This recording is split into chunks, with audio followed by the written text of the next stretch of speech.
un sobreviviente y no porque yo sea especial, sino simple y sencillamente porque me dejaron escapar. Quiero aclarar que mi intención no es desprestigiar a nadie. Yo simplemente voy a contar mi terrible experiencia dentro de un círculo de adoradores de un falso Dios. Todo comenzó cuando volvía en California de los Estados Unidos, yo trabajando en la morgue de un hospital. En cierto momento hubo un cambio de administración y el nuevo jefe de recursos humanos era racista y como soy hijo de inmigrantes pues llegar a 16 minutos tarde fue suficientemente para que me despidieran. Eso se sumó que una semana anterior había terminado con mi pareja y unos meses antes había fallecido mi hermano mayor. Caí en una terrible depresión y cometí el mismo error que cometen millones de personas: cobijarme con alcohol y todo tipo de sustancia. Como era de esperarse, llevar esa mala vida solo empeoró a mi situación. Y entonces no solo estaba deprimido, sino que también era adicto. Estaba desempleado, obviamente, así que tenía que delinquir para obtener dinero. Terminé preso en el Centro de Detención Metropolitano de Los Ángeles. Eso fue en 1995. Dentro de esa cárcel me uní a un grupo de oración, me recibieron bien, me trataban con respeto, me sacaron de las drogas y hasta lograron que dejara otras de mi depresión. Ahí me hice un amigo, estaba medio loco, pero era buena gente. Él era quien dirigía el grupo de oración. Había ocasionado en aquellos rezos que se hacían eran extraños, poco ortodoxos, por decirlo menos una vez cada 40 días, para ser preciso. Las plegarias tomaban una naturaleza oscura, se hablaba de sangre y sacrificios, siempre disfrutando de bondad, pero yo notaba que algo andaba mal. Cumplí mi sentencia antes de salir. El encargado del grupo de oración me recomendó acercarme a ciertas personas, me dio su dirección y su teléfono y me dijo que él me ayudaría a rehacer mi vida. Me puse en contacto con estas personas, nos reunimos y le conté mi historia. Él era el pastor de un culto cristiano, me dijo cuya finalidad era reunir personas las que quisieran redimirse para hacer un bien para la sociedad. Me ofreció empleo dentro del culto, la paga no era gran cosa, pero al estar dentro del culto tendría donde dormir y comida caliente garantizada sin importar lo que pudiera pasar. Un matrimonio de ancianos guatemaltecos me apadrinaron, literalmente me adoptaron como su hijo. Algunas veces iba a brindar apoyo a algunos refugios de animales que era parte de una fundación de la mujer del pastor. En ocasiones repartía folletos. Cada 15 días tenía que pasar a recoger la donación de algunos miembros importantes del culto. No de todos, por supuesto, solo me daban una ruta y una bicicleta. Desde el principio confiaron en que no robaría ni 10 centavos de dólar. Una vez al mes íbamos a visitar algunas cárceles. Solo íbamos los que habíamos estado presos para empatizar, ya saben. Resulta que el pastor tenía un amigo que tenía algún puesto en la administración del Departamento de Servicios Correccionales del Estado de Nueva York. En aquel entonces hacer un viaje ida y vuelta en vehículo desde Los Ángeles hasta Costa del Este era un viaje de una semana. Yo no alcanzaba a comprender cuál era la necesidad de recorrer todo el país para reclutar miembros. Otra cosa notaba y que me parecía curioso es que cada 40 días el pastor se ausentaba sin decir una sola palabra. Con el paso del tiempo me fui ganando cada vez más la confianza de los círculos más altos del culto, que resultó ser más grande de lo que yo pensaba. Habían políticos involucrados, ese es el motivo por el cual no puedo dar demasiados detalles. El punto es que llegué a estar tan metido en el culto que ya hasta tenía gente trabajando para mí. Tenía un buen sueldo, me pude comprar un auto, pero jamás se me permitió tener casa. Yo tenía que seguir viviendo con el matrimonio de guatemaltecos.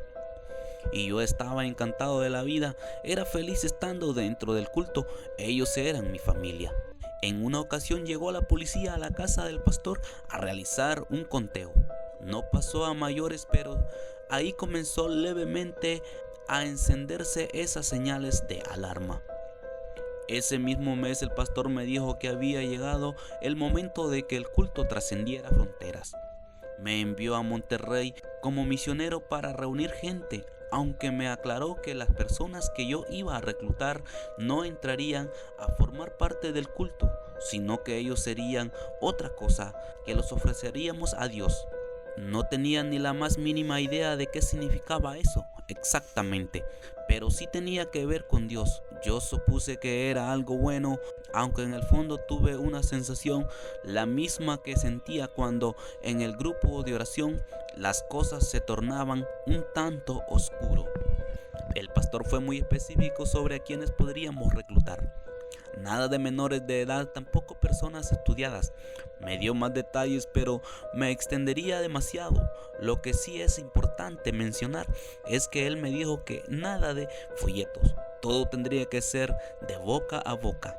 Me dio 40 días para reclutar a la mayor cantidad de personas posible. Yo me paraba en calles transitadas a la espera de ver a alguien que encajara en el perfil que me había asignado. Pasaban días enteros en los que no conseguía nada. No podía estar ahí esperando hasta 12 horas, pero cuando me acercaba a alguien lo convencía. Venció el plazo, hubo una charla y luego entró un grupo de personas encapuchadas atándolos de pies y manos, menos los ojos, y luego se los llevaron. Yo estaba completamente impactado ante semejante cosa. No entendía nada de lo que estaba pasando. El pastor me tranquilizó diciendo que había ocasiones en las que Dios necesitaba sacrificios. Me lavó el cerebro completamente para convencerme de sus locuras. Esas 17 personas iban a morir porque según el pastor, solo así su alma podría ser salvada y eso les aseguraría su entrada al cielo. Entendiendo que es absurdo, pero en ese momento yo estaba totalmente engañado por las increíbles habilidades creativas del pastor. En aquel momento no supe cómo, pero sé que esas personas fueron asesinadas. Después de ahí me enviaron a Michoacán, Veracruz, Puebla, Guanajuato y Jalisco. Durante 8 meses estuve juntando personas para que el culto pudiera hacer sacrificios a Dios. Finalmente, en una tarde completamente abrumada por formar parte de tanta muerte, cuestioné al pastor y la supuesta voluntad de Dios. Obviamente el líder no tomó nada bien.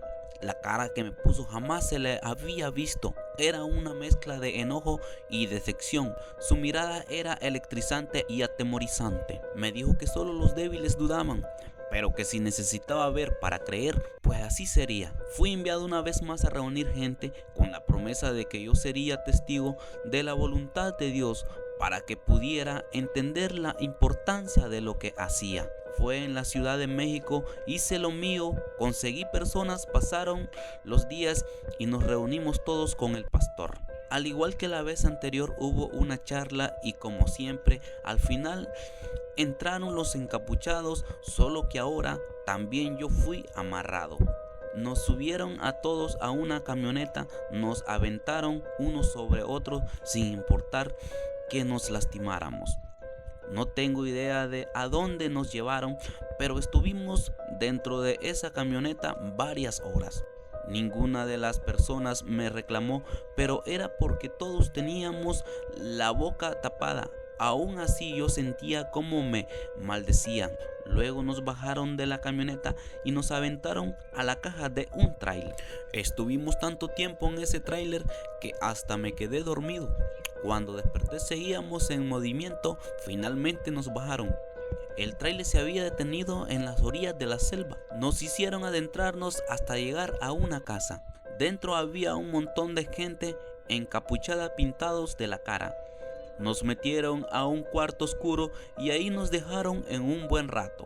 Luego llegó el pastor, se me acercó y me dijo que ya era hora de conocer a Dios. Me bajaron al sótano. Ahí entendí que esta gente no era cristiana, no creía en Dios. Todo este tiempo yo había estado colaborando con un culto pagano y posiblemente satánico. El pastor me presentó a Dios. Era un monstruo, un ser horrible y aterrador. Su cuerpo era humano, como un roedor lo tenían encadenado. Yo me tiré al suelo llorando de arrepentimiento, casi pierdo la cordura. El pastor me contó que hace muchos años él había hecho una petición a Dios, pero nunca le respondió. Su madre estaba gravemente enferma y él no tenía dinero para su tratamiento. Viajó a Veracruz en busca de respuestas. En aquel entonces la fama de los brujos de Catemaco llegaba a todos los rincones del mundo. El pastor le dijo al brujo mayor que estaba dispuesto a hacer cualquier cosa con tal de tener el dinero suficiente para poder salvar la vida de su madre. El brujo mayor le dijo que él podía ayudarlo, pero que en cambio tendría que dedicar el resto de su vida a adorar a un dios nahual. Le dio la ubicación de dónde encontrarlo. Era un pozo dentro de la selva. El brujo mayor le dijo que tendría que darle un sacrificio cada 40 días y así el dinero siempre le iba a sobrar. Esa primera vez fue junto con su hermano, encontraron el nahual. Ya estaba encadenado. El pastor no lo dudó 2 veces. Traicionó a su hermano y lo empujó para que el nahual pudiera alcanzarlo y lo destrozó. Pudo curar a su madre, luego inició un culto como fachada. El culto le permitía siempre tener sacrificios para su dios nahual. Resulta que yo no era el primero que venía a México a reclutar gente. Siempre había alguien y ese alguien siempre terminaba cansándose igual que yo. Me quedé totalmente impactado ante lo que acababa de escuchar. Me negaba a creerlo. El pastor hizo una señal. Los encapuchados fueron a traer a una de las personas que yo había conseguido. Delante de mis ojos se lo entregaron al nahual. Me obligaron a ver. Uno por uno las 25 personas fueron asesinadas. No todas fueron devoradas por el nahual. Algunas simplemente las mataba. El olor a muerte era penetrante y me hacían desmayar, pero me despertaban para que yo atestiguara todo. Luego de un tortuoso largo tiempo, aquella masacre terminó. Todos habían muerto, yo estaba en show. Creí que era mi turno, pero no. El pastor me dijo que me dejaría vivir. Sabía que yo no iba a hablar, pues en cierta forma yo era cómplice de todo. Me sacaron de la casa y me dieron 10 segundos para correr. Me empezaron con que si me alcanzaban o si me volvían a ver cualquier otro día me iban a dar un tiro.